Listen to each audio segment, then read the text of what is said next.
He has served on the faculties of Idaho State University, the University of Colorado Boulder, and since 2009, he has held the Columbia Chair in the History of the American West at Washington State University. Among Professor Boag's current projects are a book on patricide and the American Agrarian Crisis, 1873 to 1900, a biography of the early Pacific Northwest landscape painter, William Samuel Parrott, and a study of his own ancestor's story in the context of world history. He is the author of 3 books: Environment and Experience, Settlement Culture in 19th Century Oregon, Same-Sex Affairs, Constructing and Controlling Homosexuality in the Pacific Northwest, and Redressing America's Frontier Past. He has also written articles, essays, and book chapters on the history of gender, sexuality, the environment, and culture in the American West and the Pacific Northwest. Among the honors and awards he's received are Queer Heroes Northwest, the Ray Ellington Billington Prize for the Best Book in American Frontier History from the American Association of American Historians. He is a Fulbright German Distinguished Chair, and he's a Lambda Literary Award finalist in the Transgender Nonfiction category. Professor Boag is also the current co-curator of an exhibition on show at the Washington State History Museum in Tacoma entitled Crossing Boundaries, Portraits of a Transgender West. And it is from that exhibition, as well as his body of scholarship, that Professor Boag will draw to inform us today in his lecture. I'm joined today by my colleague, Judge Johanna Bender, who serves with me on our Courts and Community Committee.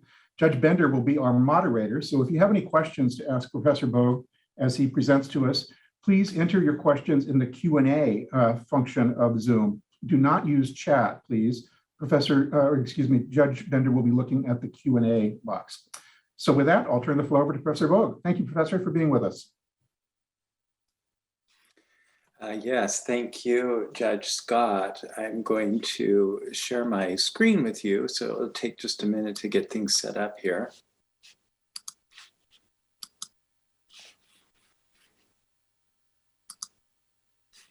Okay, good. Hopefully then you have my title slide for my presentation. It's a privilege to be with you today, and I am very sorry that I cannot be with you in person. I thank Judge Scott for the kind introduction, and I wish to acknowledge others with the King County Superior Court and also Q-Law who made today's event possible. Now, for my presentation, I'm going to discuss with you a little bit about the exhibit that I co-curated with Gwen Whiting, the lead exhibition curator at the Washington State Historical Society in Tacoma, on transgender history in the American West, and also more specifically in the context of Washington.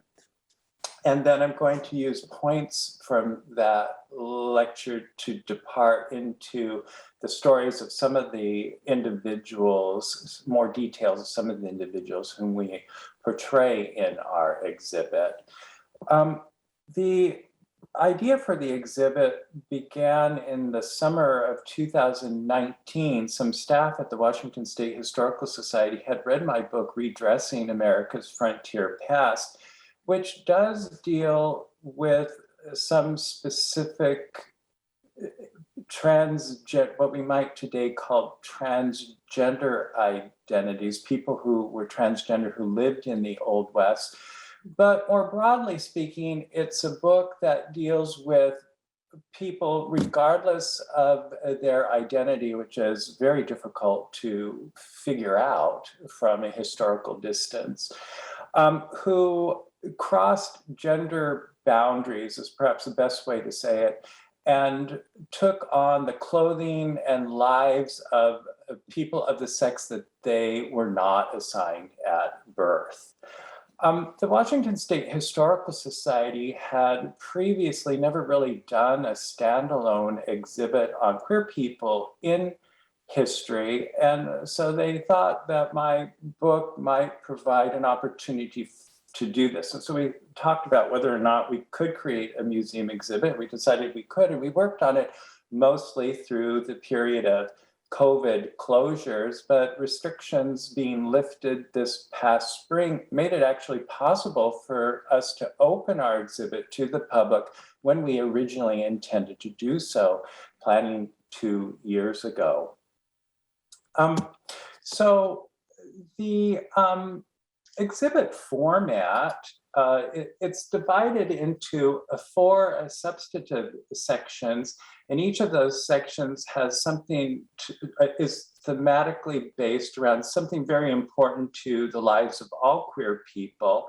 But we begin with an introduction where we set out the parameters of the exhibit, spatially, chronologically, and also thematically. So we're dealing principally with transgender history between the years 1865 and 1940 in Washington and the American West. And those dates might sound kind of like an odd period of history, but they're significant to this exhibit for a number of reasons. 1865 marks the end of the Civil War, 1940 basically the onset of World War II. And historians who study the American West note that this era between these 2 World War bookends is a distinctive era in the history of the region, the developmental history of the region.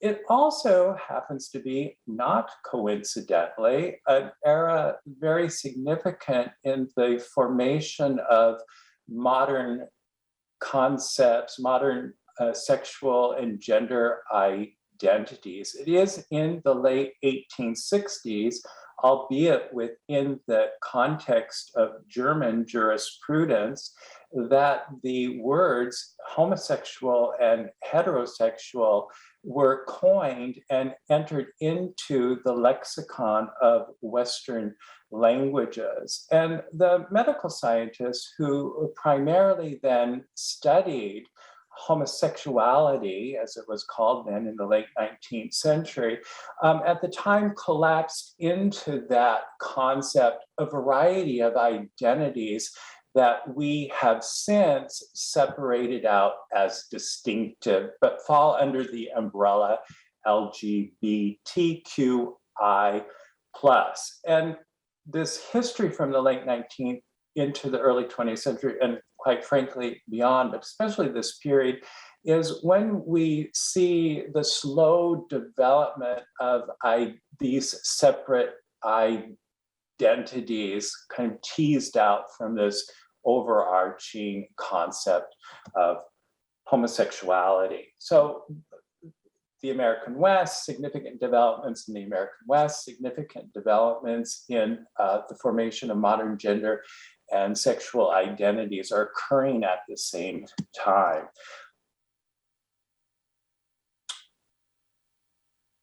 The issue of identity is, of course, of primary concern to the exhibit, in part because the word transgender is actually something that develops in the 1960s. And from a historian's perspective, it is not really accurate to take our modern concept of a transgender identity and impose it on the past when people thought differently, related to the world differently, had different understandings of sexuality and gender than do we today. They may have had different concepts, may have no concepts for gender and sexual difference.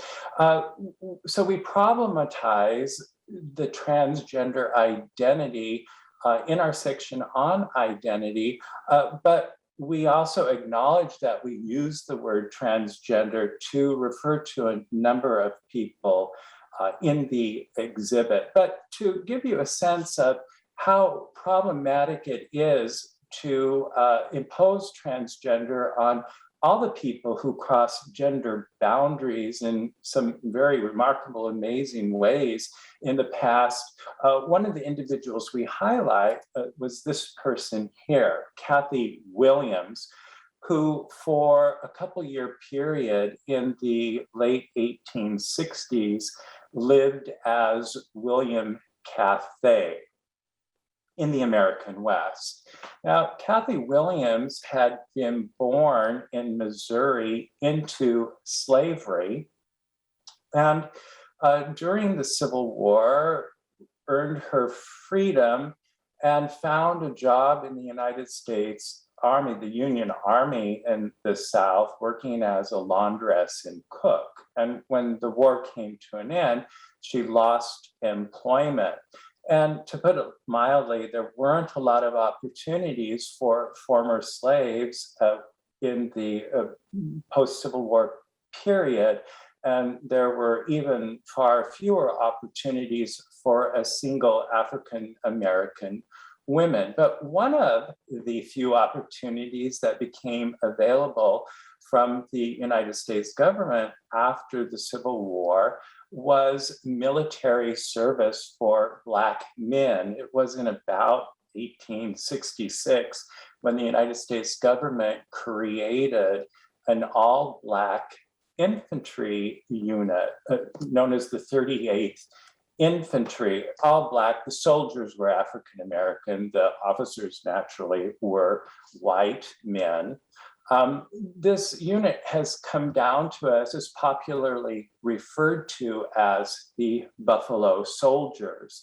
And the Army stationed the Buffalo Soldiers in the American West to stabilize the Southwest borderlands, but also use the Buffalo Soldiers in its prosecution of wars against the indigenous people.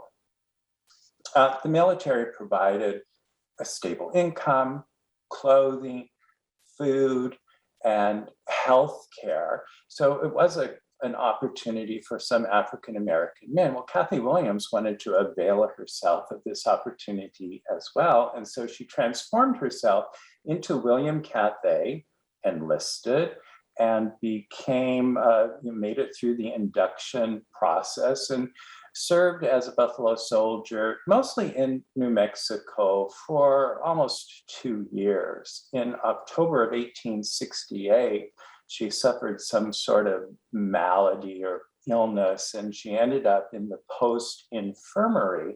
And it's while healthcare workers there were attending her that they discovered her female anatomy. She was discharged from the Army, and she resumed the identity of a woman and lived as such the rest of her life, working in what were considered typically women's jobs during that period.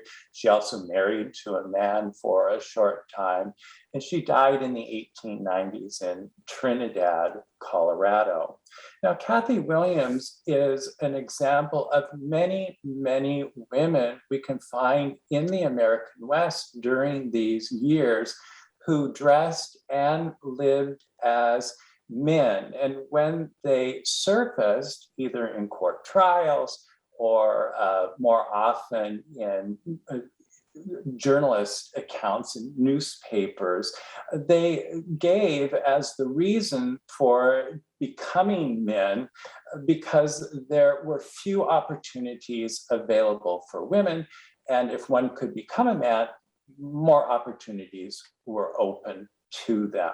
So this was a very practical reason that many women became men, and they didn't necessarily have what we would understand as a transgender identity. But with that said, I also caution that this could also be an excuse that somebody who may have had what we would consider to be a transgender identity, it could be an excuse that they would use in explaining why they dressed as they did in order to evade further scrutiny of their lives as kind of a smokescreen to protect themselves. Because at least, although not socially acceptable, it was socially understandable when it came to economic reasons why a woman might become a man. But Kathy Williams and many individuals such as these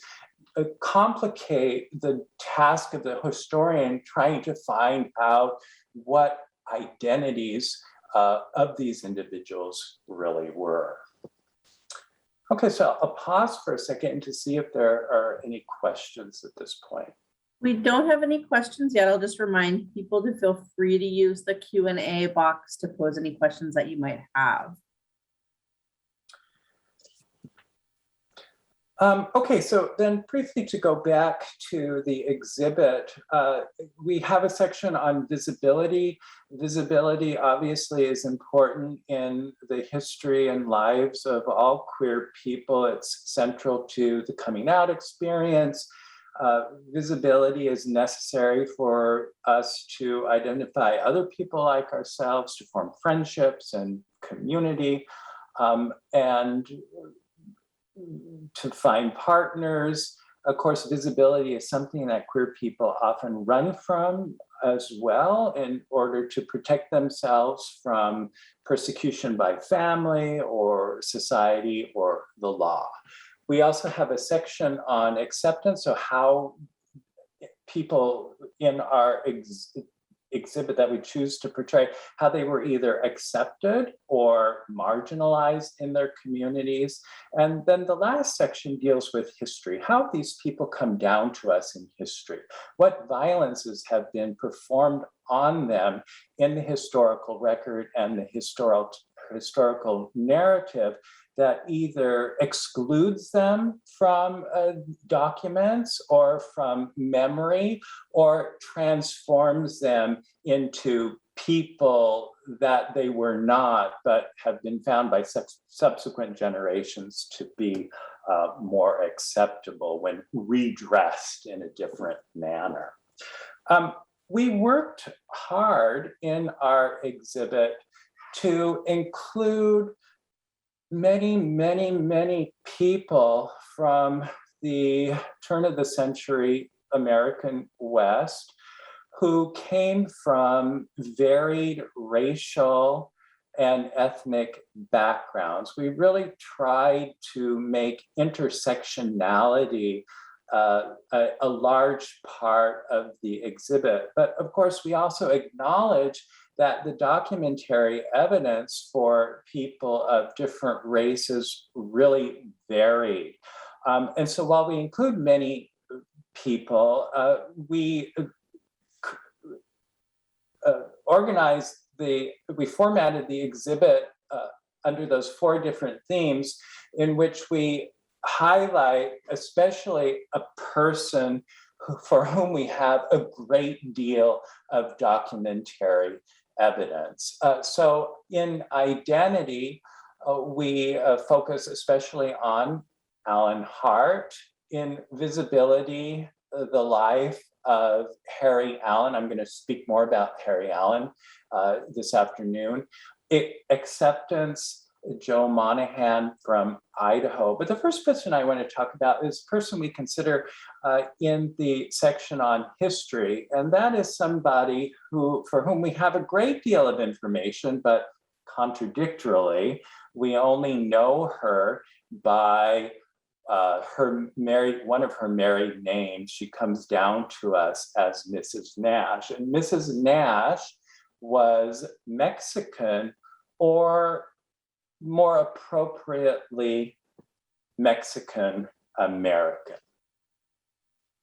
Now, we know a lot about Mrs. Nash because of her association with the famous or infamous, depending upon how you look at it, 7th Cavalry, George Armstrong Custer's 7th Cavalry. And she lived and worked with the 7th Cavalry for about a 10, 11-year period from 1868 to 1878, which is, of course, during the time when the Battle of Little Bighorn takes place. And Mrs. Nash was hired by one of the officers of the 7th Cavalry to work as a wash woman, or what was called then a laundress.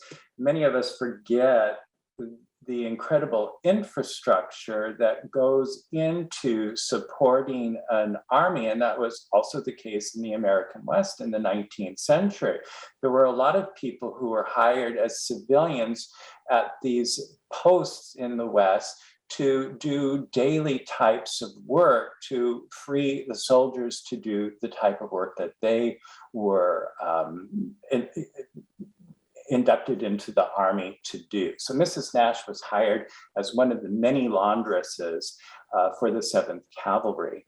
Most of these years, she lived at the headquarters of the 7th Cavalry, which was Fort Abraham Lincoln in Dakota Territory, just outside Bismarck. And the background of this screen is an 1876 photograph, obviously taken from a hot air balloon, not a drone, of Fort Abraham Lincoln. And this was a time when Mrs. Nash was at the fort. I mean, maybe she was gone for the day, but it's very possible if we had a magnifying glass that we could see her in this photograph, or she may have been in one of the buildings at this very time. Mrs. Nash, although she was hired as a laundress for the post, she is best known for her support of officers' wives. Once the officers' wives discovered how proficient she was in laundering more delicate garments that they wore, they monopolized her time. And they also loved Mrs. Nash because she was an experienced midwife. The officers' wives at Fort Abraham Lincoln roundly detested the post surgeon because he knew very little about women's health issues and even less about women's reproductive health. Mrs. Nash, on the other hand, was known as a skilled midwife and a skilled natal nurse. Now, soldiers at Fort Lincoln loved Mrs. Nash for her culinary talents. She was known as a very good cook, and she made a lot of extra money selling to these soldiers who found the fort, the regular food served in the post commissary to be rather unappetizing. They loved her donuts, they loved the cakes that she baked, they loved the tamales that she made. She also became well known for her style and decorating skills, usually taking command of such at the garrison for its occasional dances and other festivities.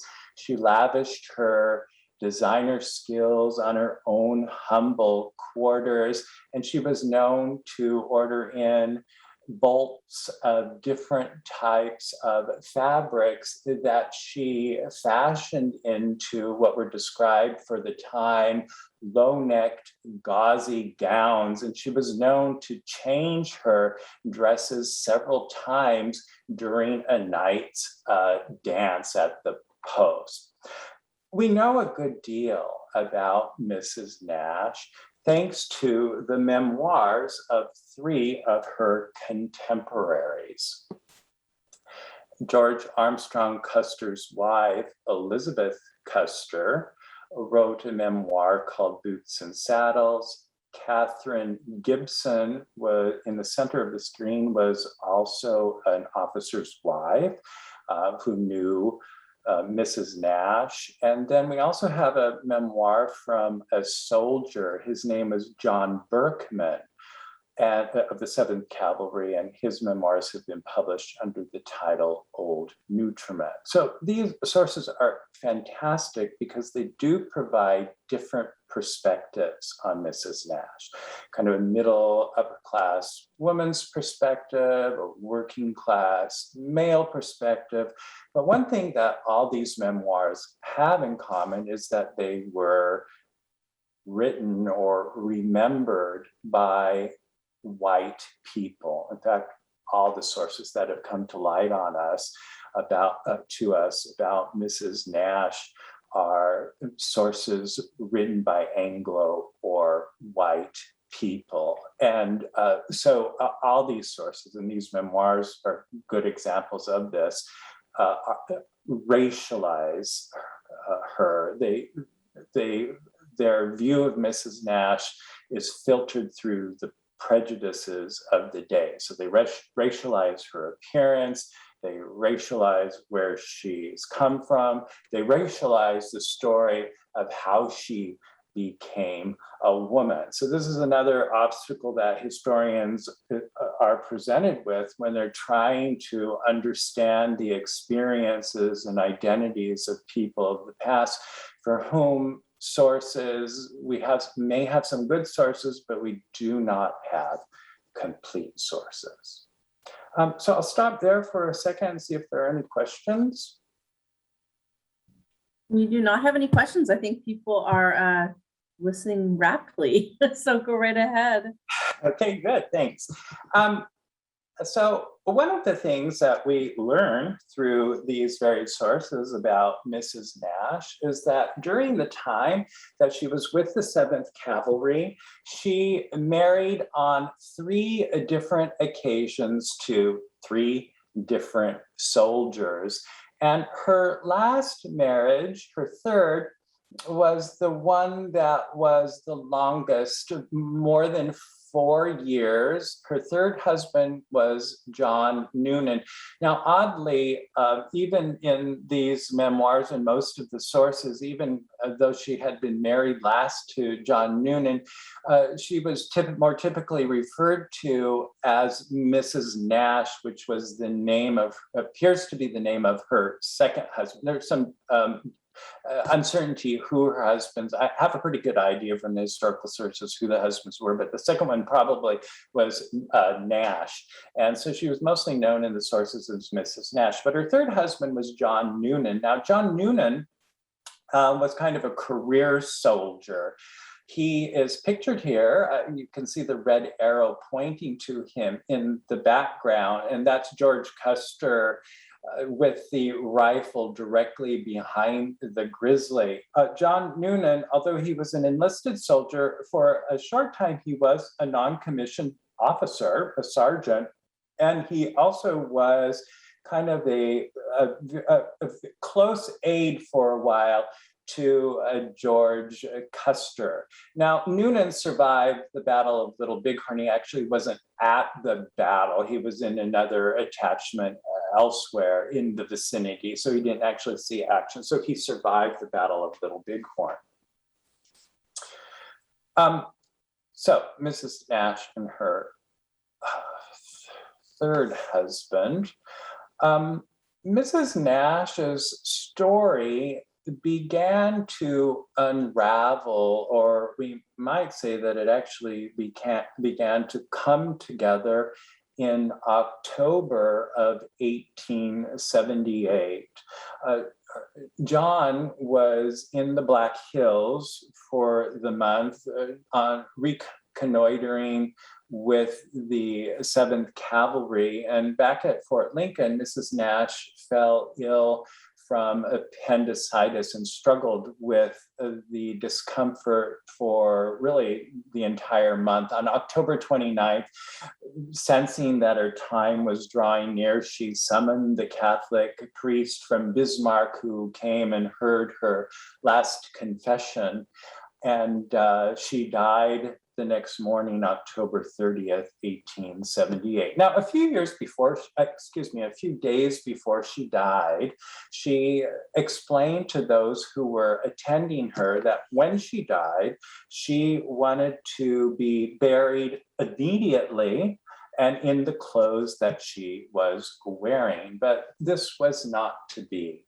Those who knew her felt she needed a more dignified burial, and one of her fellow laundresses volunteered to prepare the body. And when this woman began her work, or shortly after beginning it, she discovered Nash's male anatomy, which the post surgeon then confirmed. And this caused considerable sensation. The news quickly spread to Bismarck and across the nation on the news lines. And it became a story in many papers across the country. When Noonan returned from Fort Lincoln a few days later, naturally, all attention shifted to him. Fellow servicemen began treating him very cruelly. Newspapers speculated that he would be discharged from the Army, and you have to remember, he kind of devoted his life to Army service. And there also appeared some talk that criminal charges might be brought against him. Now, because of these attacks, and obviously the fact that he lost his wife, whom he was devoted to, he kept increasingly to himself. According to the sources, he stopped eating, he would disappear for periods of time. And then precisely a month after his wife died, he appeared in the carpentry shop of the fort. And a number of men were gathered there, including John Berkman, who recalled of that moment, his face was gaunt and sort of set. The carpenter looked up. "Hello, Noonan," he says. "Say, you and Mrs. Noonan never had no children, did you?" We all started laughing. And then we stopped sudden. Noonan was standing, looking at us, and his eyes was wild. He pulled out his gun and shot himself dead right there at our feet. I'm going to shift to another person in our exhibit, but before doing so, I'll check to see if there are questions. We don't have any questions, right? Oh, wait, we do. So we have a question that says, in your informed opinion, do you think Mrs. Nash was intersex, possibly having ambiguous or multiple sets of genitalia, but that only the male genitalia was noticed? Yeah, now this is a tricky question to answer. And in my research, and we don't include this in the exhibit, but it's a story that I do include in my book. I did discover somebody who I verifiably can say was sexual. It's impossible to know based on the sources about Mrs. Nash. Now, there were questions posed to Noonan after he returned from the Black Hills. You know, journalists were all over this story, and a lot of them questioned him about, they put it delicately, about his sex life. And he explained, he knew, through their entire time together, he knew his wife to be the woman that she was, and so unless he was completely oblivious to this, I would accept that he understood his wife to be a woman. Now, one also has to remember that and this is where we historicize not just gender identities and sexual identities, but we also historicize the sexual act itself. In the late 19th century, typically working class people had sex while they were still wearing most of their clothing. So that was the more typical way that it was done. So, how exactly this happened? Who knows?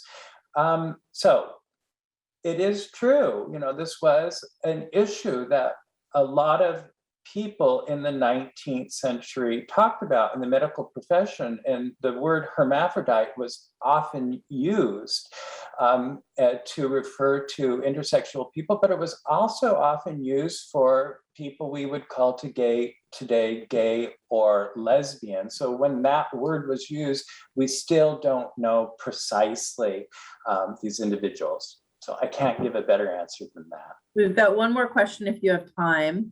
Sure. which is whether there were any groups that formed in the 1800s for the purpose of sharing and protecting what we would now call LGBTQIA plus identities. Yeah, we do know at various times, and I'm a historian of the United States, and as far as world history goes, most of what I have studied and considered is the larger Western world. Certainly in the Western world, in some large cities like London or Paris, already in the 18th century, there were kind of communities of people who might have, we would say, maybe had same-sex sexual identities.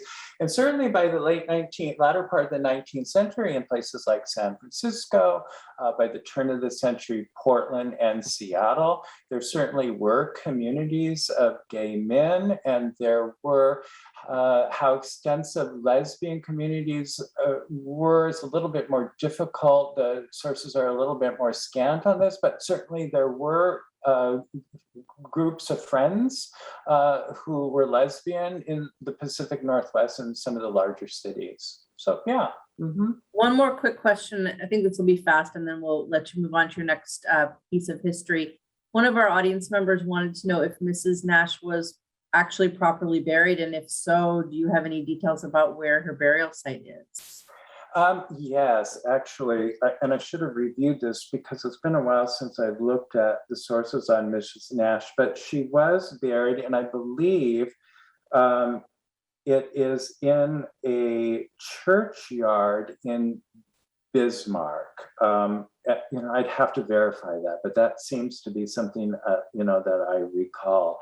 Noonan himself was buried at Fort Abraham Lincoln, and then later his body was exhumed and he was reinterred at the Little Bighorn Nash, what's now the Little Bighorn National Battlefield in Montana, where a number of his comrades who had fallen during that battle had died and were buried. Okay, so let me go ahead and move on then to another person whom we have a good deal of information about, and he was known by several names during his life. Harry Allen, for a while Harry Livingston, but he was born, his parents assigned to him a female sex and female gender, and that they gave him the name Nell Pickerel. And Harry was born in Indiana in 1882, but his family moved to Washington by 1889, and they lived mostly in Seattle in working class neighborhoods. But in his adult life, Harry would appear in many cities and towns throughout the Pacific Northwest, from Seattle to Spokane to Salem.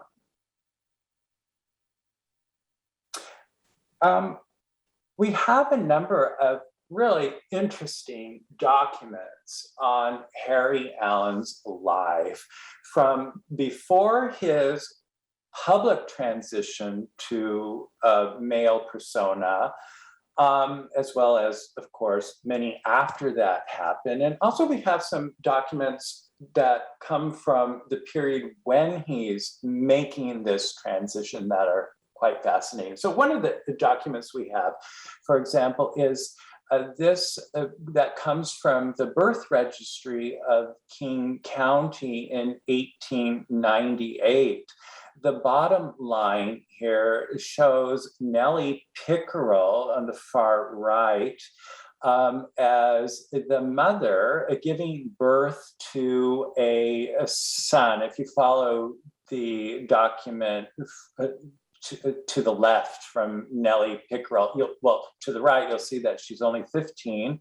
And then to the left, you will see that Nellie Pickerel gave birth. It was it was written into the documents as an illegitimate birth. That was the word used then, so it was out of wedlock. And you follow it to the left, you could see that Pickerel gave birth to a son on March 30th, 1898. And the son was given the surname of Pickerel. If you were to expand this further to the right, I cut it off because of the size of the document, where the information is recorded for fathers. This was left blank in this particular instance. Now, another document that I find even more interesting than this comes to us from 1900. It is the United States Census for Seattle, and I blew up part of the census here. The red line indicates the enumeration of Nellie Pickerel. Still, if you go further to the right, you'll notice that Pickerel is identified as a female in the documents, 17 years old. And kind of towards the center of the document, you will see the relationship between Pickerel and the head of the household. So Pickerel is listed here as a roomer in the house, renting a room from the woman, the head of the household, Minnie McNabb, as a divorced woman with two sons, probably took in roomers to help provide income for her family as a single mother. But what is especially interesting is it's just after this that Pickerel takes on a male persona and starts appearing in the newspapers. And in the earliest documents in these newspapers, he goes by the name Harry Livingston. And if you look in this document right below Nellie Pickerel, you'll see that there is another roomer in the house, a male who's only a month older than Nellie, whose name is actually Harry Livingston. So it's clear that Pickerel, when transforming to a public male identity, took the name of this person that he knew. Now, later in time, Harry Livingston is better known through the years as Harry Allen. Because Harry refused after about 1900 to comport himself as the female that he had been assigned at birth, he was harassed and hounded by the press and the police wherever he went. The police and the press constantly saw him as female, typically referring to him as a girl, as you could make out in some of these headlines, and primarily using his dead name, Nell. So you see,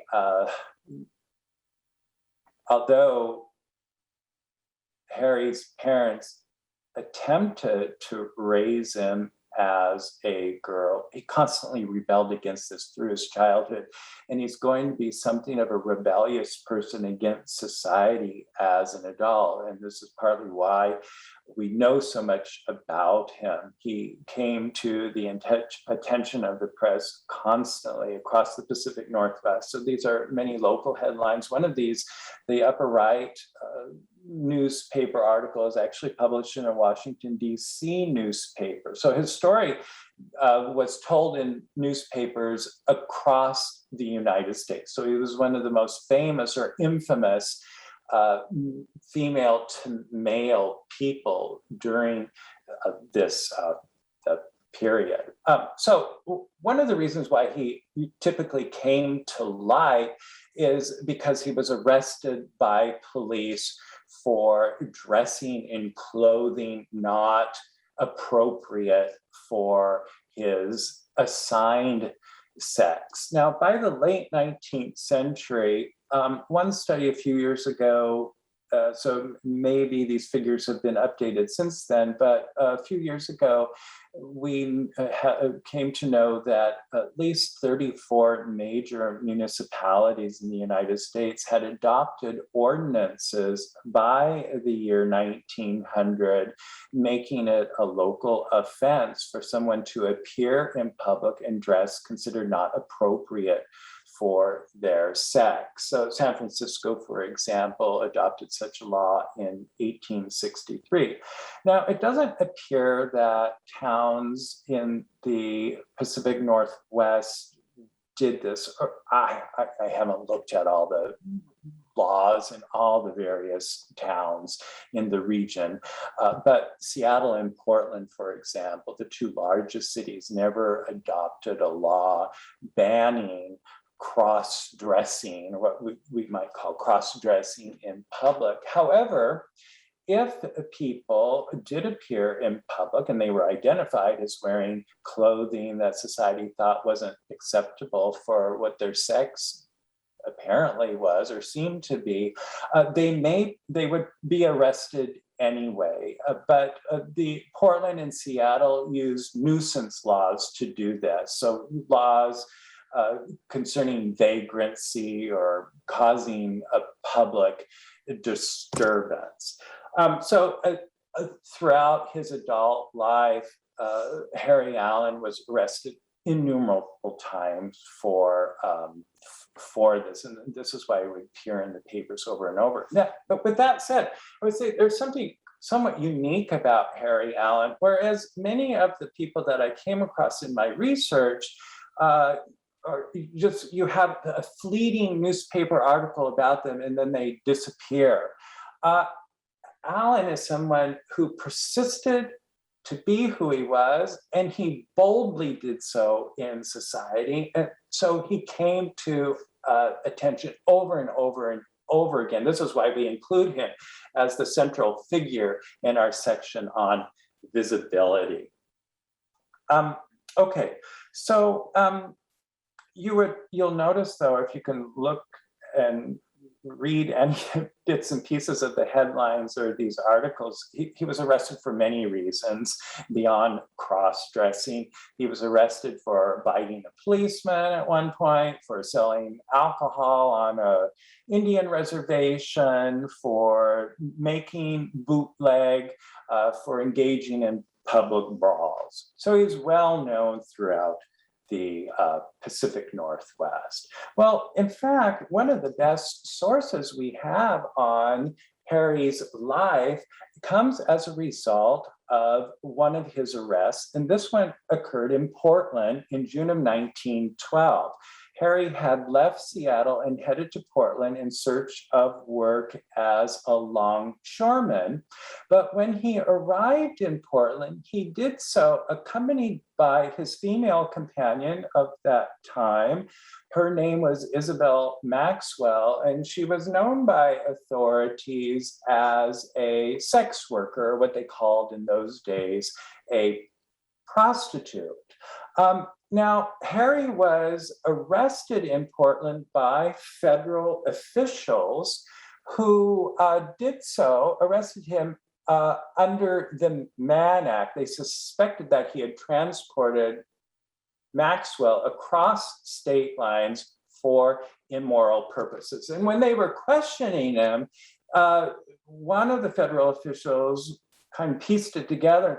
Oh, this isn't Harry Allen, and this is now the infamous Nell Pickerel. And when they discovered that this was now, I mean, it's Harry, but a person they knew as Nell Pickerel, they dropped charges against him and turned him over to the Portland police, who arrested him under the vagrancy ordinance, and they lodged him in the city jail for 60 days. So this was in June and July of 1912.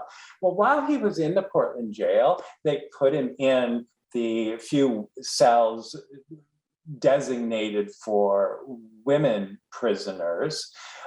While he was there, he was visited by the woman pictured in the center of the screen. She was much younger than this. Is a photograph of later in her life. Her name was Miriam Bad Waters. Now, Miriam lived in Portland, but at the time she was actually enrolled in graduate school back east. And she was home in the summer visiting her family, but also collecting information for her doctoral thesis. And the doctoral thesis, you can see the title of it is called The Adolescent Girl Among Primitive Peoples.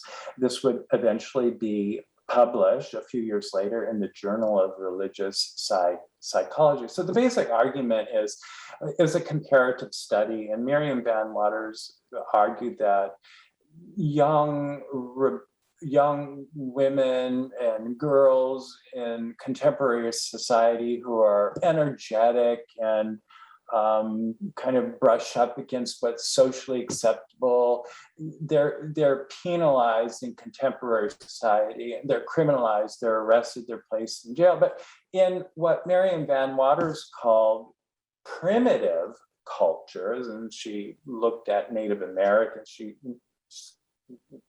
to her, Native Americans were a primitive culture. That's how she categorized it. She said in Native American cultures and other so-called primitive cultures, such energetic young women, usually their energies were funneled into things that were socially acceptable, and they weren't penalized. So if people like Nell Pickerel had lived in these other cultures, they would have been valued members of their society.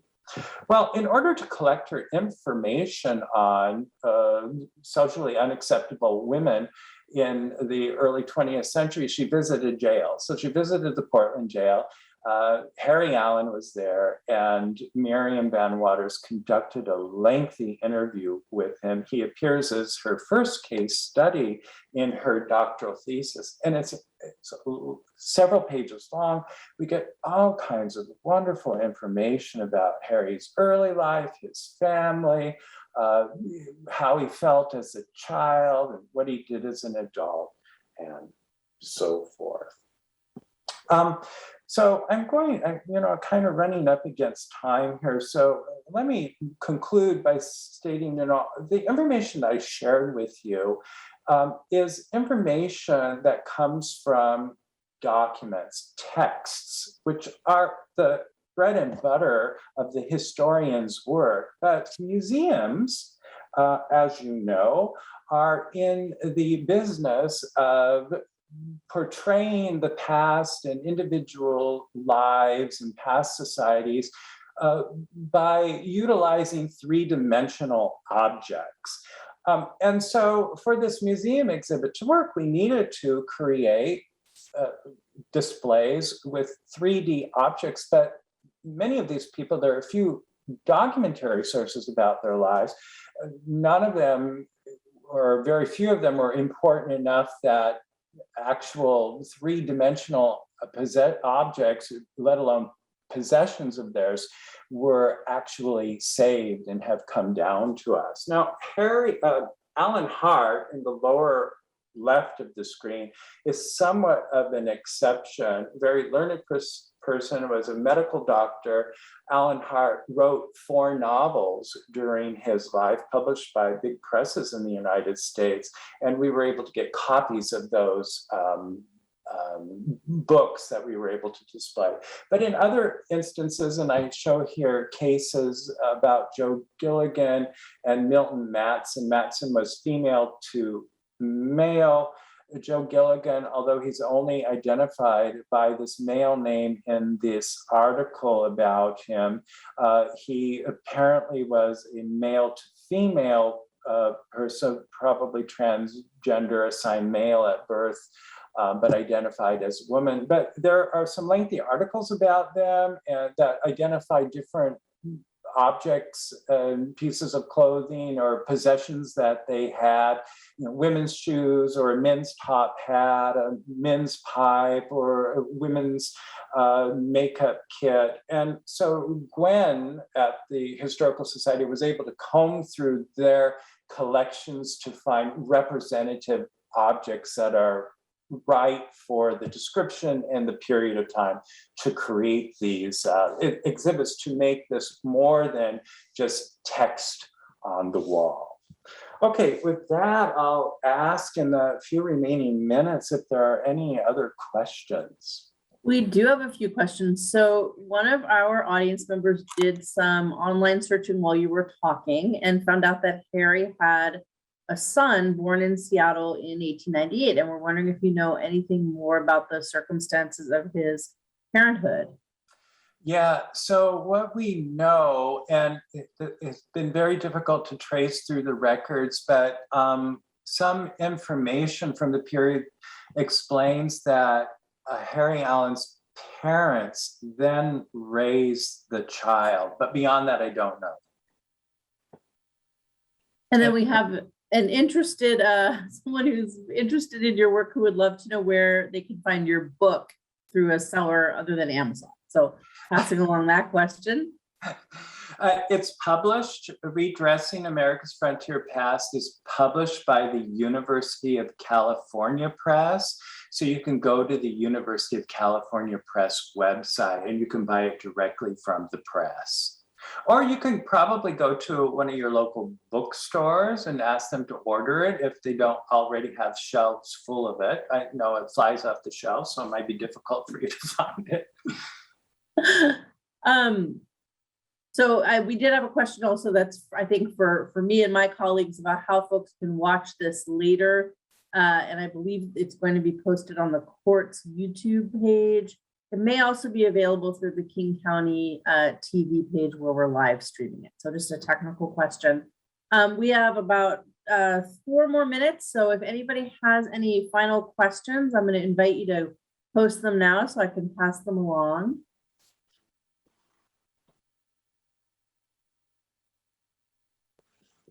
While I'm just waiting a moment for people to do that, let me just, since we only have a couple minutes left, just indicate how extraordinarily meaningful and informative this is. And what an amazing reminder I think it is that there's so much of our own history that we've never really memorialized and unearthed for ourselves, but also how complex it is to find that history and tell it in a way that honors the truth of it when it's filtered through all of these lenses of racism and misogyny and heteronormativity. So thank you for both unearthing these stories and also acknowledging the very complex limitations that you faced in your research because of all of those systemic challenges.